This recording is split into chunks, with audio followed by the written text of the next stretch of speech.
பார்வதி அம்மாவின் தீபாவளி. அந்த முதியோர் இல்லத்தின் நிர்வாகி சாவித்திரி பிரார்த்தனை கூடத்துக்கு வந்தாள்.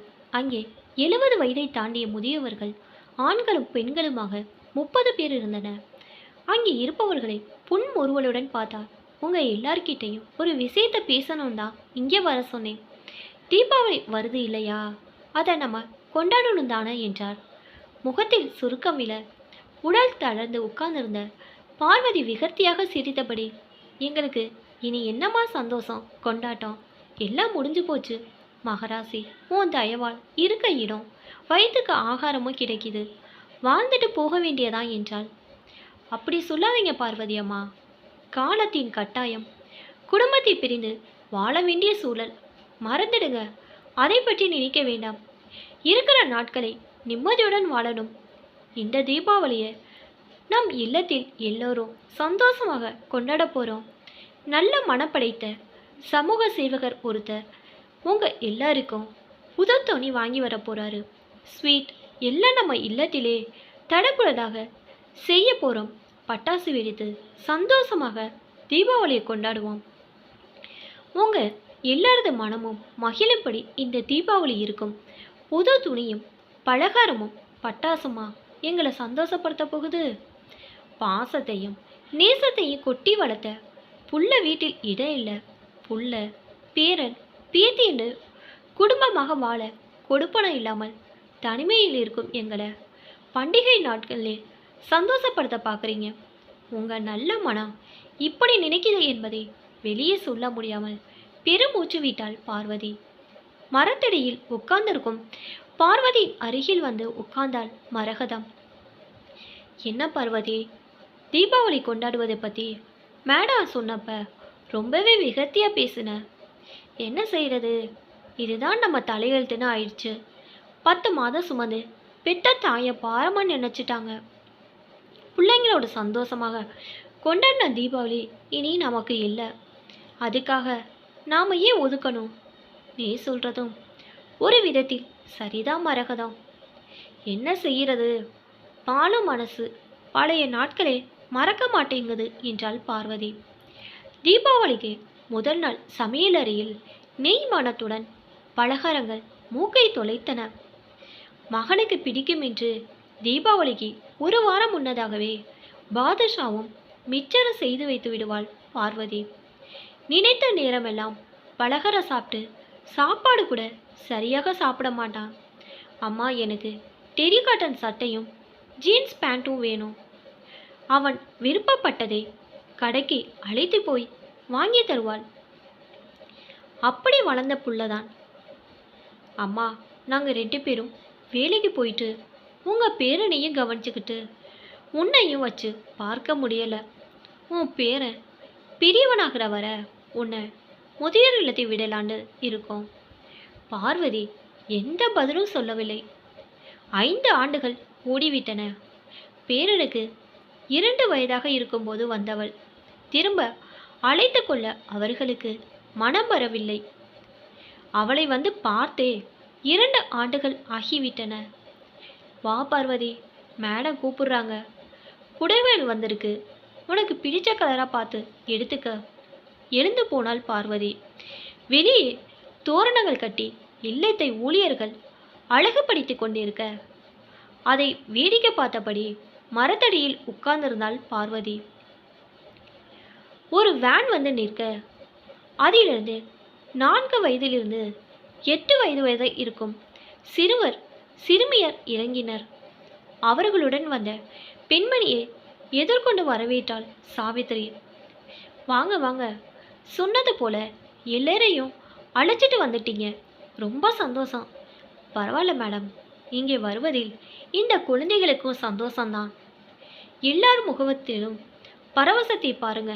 சரி, நாளைக்கு சாயந்தரம் இதே நேரம் வந்து அழைச்சிட்டு போகிறேன். எல்லாரும் சந்தோஷமாக தீபாவளி கொண்டாடுங்க. அவள் விடை பெற்று செல்ல அந்த சிறுவர் சிறுமியரை அழைத்து உள்ளே வந்தாள் சாவித்திரி. இவங்கள்லாம் ஆதரவற்றோர், ஆசிரமத்தில் வளரும் குழந்தைகள், உறவு என்று சொல்ல யாரும் இல்லாதவங்க. இந்த வருஷம் தீபாவளியை உங்களோடு இந்த இல்லத்தில் கொண்டாட உங்களை தேடி வந்திருக்காங்க. இவங்கள உங்கள் பேர பேத்தியாக பாருங்க. உங்கள் அன்பு பாசம் இவங்கள சந்தோஷப்படுத்தட்டும். புது இடம். சிறிது தயக்கத்துடன் அங்கே இருப்பவர்களை அந்த பிள்ளைகள் பார்க்க முதியவர்கள் அவர்களை சூழ்ந்து கொண்டனர். பாவம், பெற்ற முகம் கூட தெரியாதவர்கள். தம்பி, உன் பேர் என்னப்பா? ராமு பாட்டி. தாத்தா, என் பேரு கமலா. குழந்தைகள் தயக்க விலகி அவர்களிடம் தங்களை அறிமுகப்படுத்திக் கொள்ள அந்த இடத்தில் புது மலர்ச்சி ஏற்பட்டது.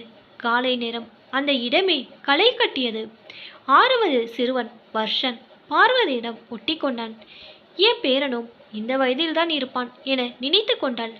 பிள்ளைகளை எல்லாம் உற்சாகமாக கம்பி மத்தாப்பு புஸ்வானை என்று வைத்து அந்த இடத்தையே ஒளிமயமாக்கினர்.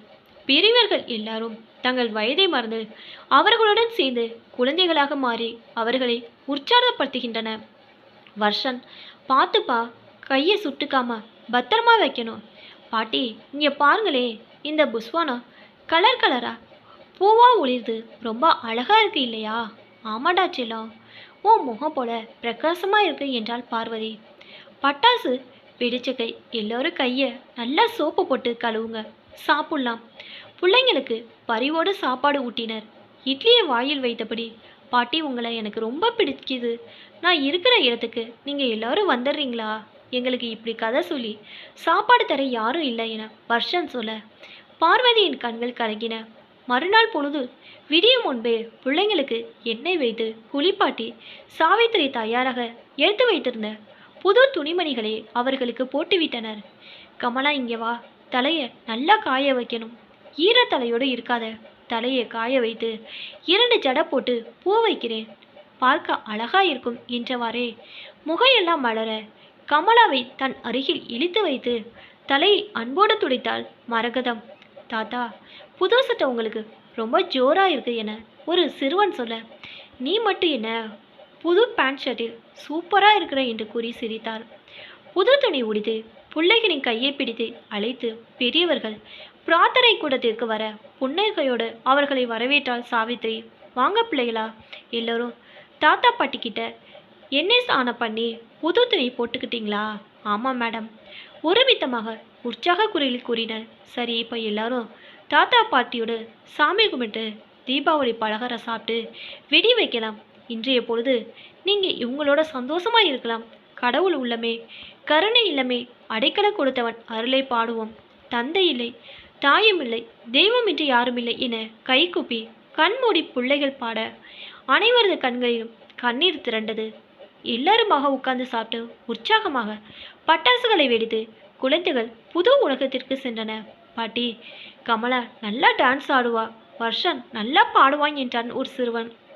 தாத்தா, தீபன், மகேஷ் கூட நல்லா டான்ஸ் ஆடுவாங்க என்றால் ஒரு சிறுமி. எங்க எல்லாரும் ஆடுங்க, வர்ஷன் நீ பாட்டு பாடு, நாங்கள் எல்லாரும் உட்கார்ந்து பார்க்குறோம் என பார்வதி சொல்ல பிள்ளைகள் டான்ஸ் ஆடி பாட்டு பாட பெரியவர்கள் கை தட்டி ரசித்தனர்.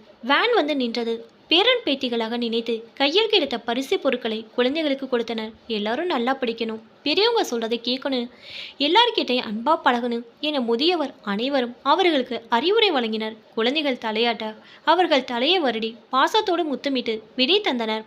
பார்வதி ஏக்கத்துடன் பார்த்தான் வர்ஷன். பாட்டி, என்னை மறக்க மாட்டீங்களே? கண்ணீருடன் அவன் தழுவியல். எப்படி வர்ஷன் மறப்பேன்? நீ என் பேரன் இல்லையா? வரை பாட்டி, அடுத்த பண்டிகைக்கு இதே மாதிரி எல்லாரும் வருகிறோம். வாங்க தங்கங்களா, உங்களுக்காக நாங்கள் காத்திருப்போம் என்றார். சாவித்திரிமா, நீங்கள் தீபாவளி கொண்டு வருவதை பற்றி சொன்னப்ப விகர்த்தியாக பேசினேன். ஆனால் நீங்கள் சொன்னது போல் இந்த தீபாவளியை மனக்குளிர்படி மறக்க முடியாத பண்டிகையாக செய்துட்டீங்க. பேரம்பேத்திகளோடு கொண்டாடிய மன திருப்தியும் நிறைவு கிடைச்சதுமா. இங்கே இருக்கிற எல்லாருக்குமே புத்துணர்வும் குடும்பத்தோடு பண்டிகையை கொண்டாடிய நிறைவும் கிடைச்சிருக்குமா என கையெடுத்து கும்பிட்ட அந்த முதியவளை தோளோடு அணைத்து ஆறுதல் படுத்தினாள் சாவித்திரி.